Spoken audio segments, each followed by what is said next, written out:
What's up YouTube? It's your boy OJ from AO Aquatics. Welcome back to the channel. We are upstairs in the fish room where the other day I did a water change on this tank.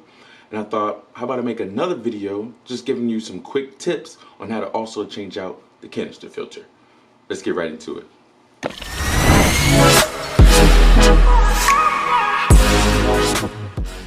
Okay guys, so here's my canister filter.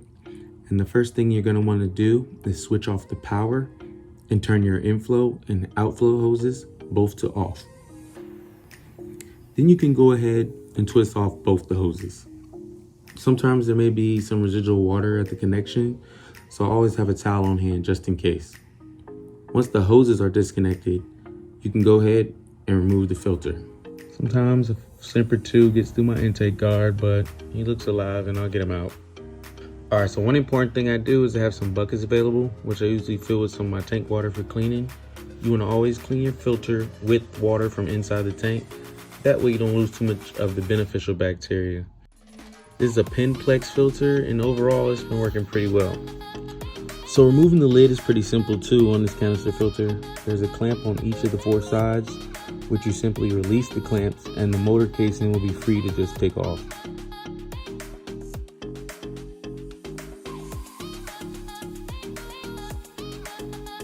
I'll set the motor casing on top of a bucket because it'll drain water for quite a while, and I can also use that water to clean the filter media with.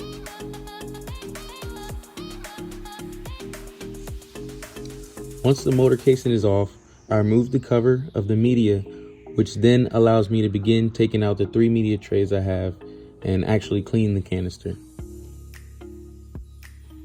As you can see, these polishing pads are pretty dirty. It's definitely been a couple of months since I really got in here and gave this good cleaning. So once I remove all the trays, I pour the remaining water out. If I didn't already have tank water in my buckets, this water is what I would use too to rinse out my filter media and clean my sponge.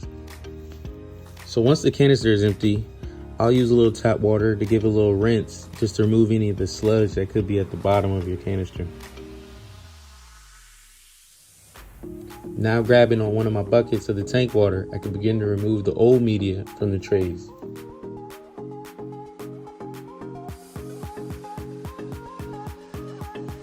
As you can also see here, I'm throwing these old filter floss pads away. When I get the sponge, I'll just drop it in the tank water and give it a few good squeezes to get out any of the larger debris, but also be careful not to remove too much of the beneficial bacteria.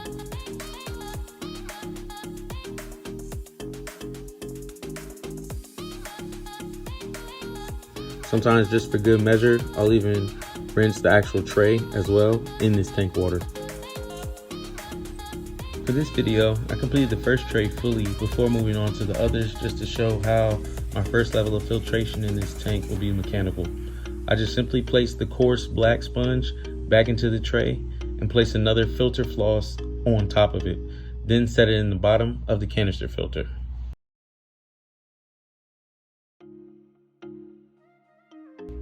For the next trays, I simply remove all the old filter floss and media and give the trays each a good rinse off.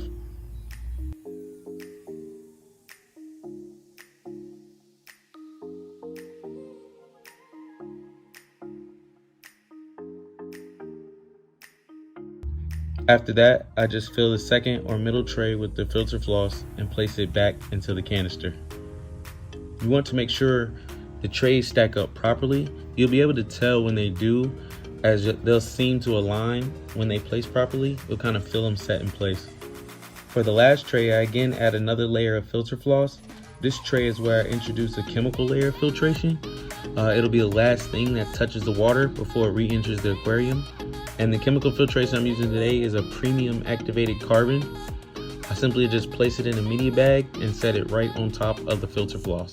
Be sure to always rinse your chemical filtration because it'll remove some of the dust particles. There's a lot of black that'll come off this activated carbon. Be on the lookout for a review of this premium activated carbon. It's the first time I'm using it, so I want to see if it helps make the water any clearer. So once that's in the canister, I replace the top lid and align it with the rest of the trays and then add the rubber seal. Then you can place the motor back on top of the canister, and when doing so, just make sure you align everything properly so the motor head is pointed into the rubber seal. Then just clamp the 4 sides back down, check for any leaks, and you're good to take it back to the aquarium. So for me, instead of dumping the tank water that I use to clean out the filter with, I just use it for a little bit of nutrients for our crepe myrtle out front, and I just kind of dump it up there. Alright, so as you can see here, I do keep the canister filter in a small tray, and this isn't something you have to do. I just do it as a precaution, just in case of any kind of leakage. But once I have the canister back under the aquarium, I just simply screw the hoses back into the canister, being sure to attach the blue to the blue hose and the black to the black hose. And after they're connected, you can go ahead and flip the flow back open on the hoses, and then turn the power back on.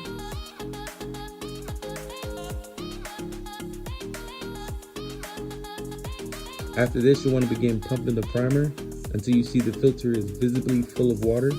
You may see a lot of bubbles coming out at first through the aquarium, but once all the air is primed out the canister, it'll be pumping water normally. So here's the tank running for a while after the filter's been cleaned and everything's running smooth. And I hope this video may have been helpful for you, and if it was, just hit the like for me or leave a comment if you have any questions.